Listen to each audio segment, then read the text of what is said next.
पानी नहीं करो वो पानी खाली कर दो मैं चलो राज आया काट दिए कोई बात नहीं वो भी नाती बात नहीं है काट दिए अरे मतलब यार नहीं करना करे ठीक है आदमी मानो बहुत धन्यवाद बड़ा ना कर जरूरी करके भी ये होता है अजय नया नया है आप फांट से फिर फांट के चलो अब 5-7 पर जा रहे हैं तो ये कांग्रेस को राज्य को धारण देख रहे बीजेपी को भी देख रहे सर इलाहाबाद में लगातार दौरे आपके जारी रहे हैं, बीच में गैप बदलता है, लेकिन आज से फिर दौरे शुरू हो रहे हैं। किस तरीके के दौरे हैं? क्या विधानसभा चुनाव के मद्देनजर ये दौरे किए जा रहे हैं? ये मेरी जिम्मेवारी है। लोगों ने मुझे अपना नुमाइंदा बनाया हुआ है यहाँ से। मेरे पास वैसे तो पूरे प्रदेश भर में जाना पड़ता है। प्रदेश में सारे संगठन का काम भी देखना पड़ता है और भी बहुत सारी जिम्मेवारियां जिनको निभाना पड़ता है मुझे। लेकिन जैसे मुझे समय मिलता है मैं अपने हल्के के गांव में जाता हूँ, लोगों से मिलता हूँ पर्सनली और लोगों के बीच में बैठ करके भाषण दे करके नहीं, उनसे पूछ करके कि आपकी क्या समस्याएं और है गांव की, जिन समस्याओं का मैं समाधान कर सकूं। और वो फिर अपनी तरफ से मेरे सामने गांव की जो दिक्कत है उसके बारे में जिक्र करते हैं और मेरा हर वक्त ये प्रयास रहता है कि उनकी समस्याओं का समाधान जल्द से जल्द। मेरा सामूहिक काम में विश्वास है। मैं आज तक जितनी दफ़ा भी गांव में गया हर बार गांव के लोगों की जो भी कोई छोटी मोटी डिमांड होती है उसको पूरा करके आता। लोग तो सत्ता में रह करके भी इतना काम नहीं कर पाते जितना मैंने विपक्ष में रह करके सुविधाएं प्रदान करने का काम किया। आज भी लोगों को देने के लिए आया। आज भी खुल करके पूछा है मैंने कि बताओ और क्या ऐसे काम है जिन कामों से आज भी दिक्कत है गांव में दिक्कत अभी भी। सबसे बड़ी दिक्कत गांव के अंदर जो है, जो मैं महसूस करता हूँ, एक अकेले मेरे हल्के की नहीं पूरे प्रदेश की है। ये गांव के अंदर जो जोड़ में जो गंदा पानी जाता है उस पानी को जाने की वजह से सारे जोड़ बंद हो गए। पशु भी उस पानी को नहीं पी सकते। जोड़ के चारों तरफ जो आबादी है उसका वहाँ पे रहना मुश्किल होता है क्योंकि थोड़ी सी हवा जिस साइड की चल पड़ती है फिर बदबू से सारा लोग परेशान हो जाते हैं। सरकार को सौंदर्यीकरण के नाम पे करोड़ों रुपए खर्च कर रही है, लेकिन सौंदर्यीकरण करने की बजाय वो पैसा खा गए और लोगों के सामने एक बड़ी मुसीबत पैदा कर दी कि जोड़ को जो है उन्होंने डिस्पोजेबल वाटर बना दिया, जबकि जोड़ तो पशुओं के पीने के पानी के लिए होता था। जोड़ में मच्छियाँ इसलिए छोड़ी जाती थी कि जोड़ को वो साफ सफाई करके रखे, लेकिन आज तो वो भी पैदा नहीं हो सकती क्योंकि सारे गांव का गंदा पानी जाता है जिसमें केमिकल वाटर भी है, जिसमें कपड़े धोते हैं, साबुन है और है बहुत सारी ऐसी चीज़ें जिसकी वजह से बहुत ज़्यादा दिक्कत है। जहाँ ये दिक्कत है वहाँ एक और दिक्कत है। लोगों का काफ़ी सारे गांव की आबादी ऐसी है जो खेतों में चली गई। अब ढाणियों में जाने के बाद पीने के पानी की दिक्कत है उनके सामने। वाटर वर्क से उनकी पाइपलाइन जा नहीं सकती। सरकार ने उसके लिए शर्तें रखी हुई है। बिजली की समस्या है, कहते तो ये ढाणियों को लाइट देंगे, लेकिन लाइट देने की बजाय उन्हें ट्यूबवेल के कनेक्शन के साथ जोड़ते हैं और वो 8 या 10 घंटे मिलती है। फिर बाकी पूरे टाइम जो वो गर्मी से सर्दी से परेशान होते हैं। इन चीज़ों का समाधान होना बहुत ज़रूरी है। जहाँ सरकार गांव में सुविधा देती है, जहाँ शहरों में सारी सुविधाएं प्रदान करती है, वहाँ ढाणियों में रहने वाले लोगों को भी ये सारी सुविधाएं मिलनी चाहिए। उसके लिए कोई पाबंदी नहीं होनी चाहिए।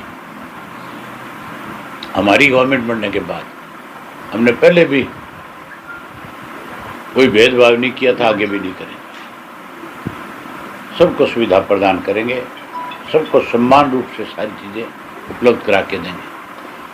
गांव में एक दिक्कत और है, स्कूल तो है, मास्टर नहीं है, उसकी वजह से बच्चों की पढ़ाई में दिक्कत है। डिस्पेंसरियाँ बन गई, हमने बना दी थी, हमारे टाइम में स्वास्थ्य केंद्र बने थे, लेकिन अब उनमें स्टाफ नहीं है, उसकी वजह से भी दिक्कत है। ये सब चीज़ें सरकार इन पे ध्यान देने की बजाय कांग्रेस वाले बीजेपी से हिसाब मांगते हैं, बीजेपी वाले कांग्रेस वालों से हिसाब मांगते हैं। अखबार की खबरें हैं, काम में विश्वास भरोसा नहीं। ना काम की बात कांग्रेस करती, ना काम की बात भाजपा करती। काम अगर किसी ने इस प्रदेश में किया तो 2000 से 2005 में चौटाला साहब के समय में सरकार आपके द्वार कार्यक्रम के तहत काम हुए थे, जिनकी आज भी लोग गिनती करते हैं। जितनी सड़कें एक गांव से दूसरे गांव को जोड़ने के लिए बनाई गई, वो 90% सड़कें हमारे राज्य में बनी, 10% में कांग्रेस और बीजेपी के राज्य में बनी हो।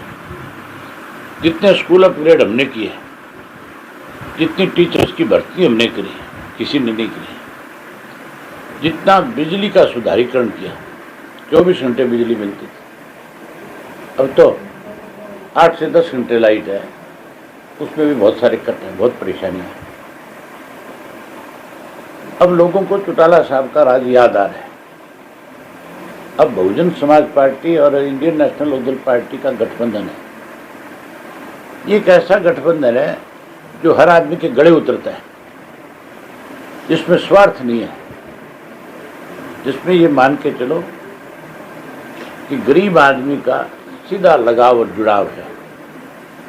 उसकी सोच है कि अगर ये गठबंधन की सरकार बनेगी तो उससे आम आदमी को फायदा मिलेगा, ना कि चंद लोगों की सरकार हो।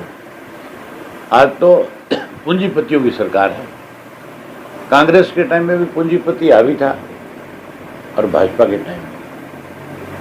हमारी सरकार बनती है तो जो बड़े घराने हैं, पूंजीपति जो है, जो लूट करके खाना चाहते हैं, उन पे अंकुश लगता है। आम आदमी को उसकी सुविधा मिलती है, उसको सहायता मिलती है, मदद मिलती है। अब राज बनेगा 7500 रुपये पेंशन करेंगे। हर घर में एक गैस का सिलेंडर महीने की पहली तारीख को मुफ्त में देंगे। हर गृहिणी के खाते में 1100 रुपये देंगे। गरीब आदमी को 100 गज का प्लाट और उसके अंदर पक्का मकान बना करके देंगे। बिजली का बिल जो है, कोई 200 यूनिट माफ करने की बात करता है, कोई 300 की करता है। ये सिर्फ इलेक्शन के स्टंट्स हैं। हम बिजली फ्री करेंगे, बिजली का 1 पैसा बिल नहीं आएगा किसी को। मुझे सवाल किया था चंडीगढ़ में प्रेस के लोगों ने, कैसे कर दोगे फ्री? मैंने उनको बताया था, आजकल सोलर पावर का जमाना है, सौर ऊर्जा का जमाना है,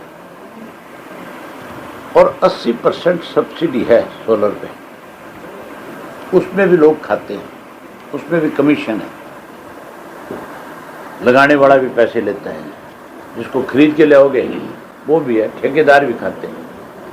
हम उस प्रथा को खत्म कर देंगे और जो सब्सिडी है उसका सदुपयोग करेंगे। हर घर के ऊपर सोलर जो है लगाने का काम करें। हम सोलर की बिजली जो है सरप्लस कर दें। केवल माप नहीं होगी, बल्कि जिसके घर पे सोलर की प्लेटें लगी हो, उससे उसको पैसा मिलेगा थोड़ा बहुत, क्योंकि उसकी छत यूज हो रही है, उसका एक तरह से किराया दिया जाएगा। बिजली तो फ्री होगी हो। ये सारी चीज़ें, ये सारी सुविधाएं सरकार बनने के बाद पहली कलम से पूरी करें। तो सब आपने कहा कि बीजेपी का 10 साल का शासन रहा, कांग्रेस का 10 साल शासन रहा।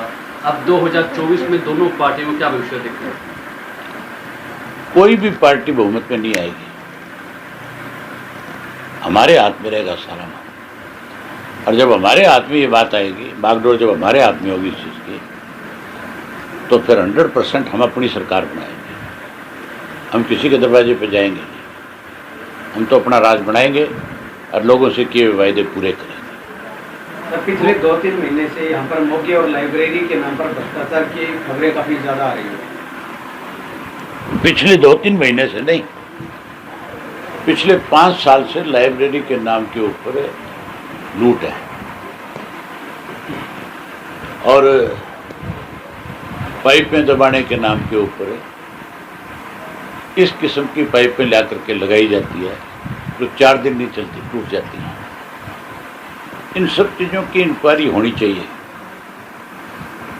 अब जब भी कोई मीटिंग आएगी, मैं भी लिखूंगा सरकार को अपनी तरफ से कि कोई अपने अपने इलाके की समस्या नहीं है। आपको तो यहाँ की जानकारी है, मुझे पूरे प्रदेश की जानकारी है। आज सरकारी पैसे का बहुत दुरुपयोग है। सरकारी पैसे को दोनों हाथों से लूटने का काम में लगी है सरकार में बैठे हुए लोग।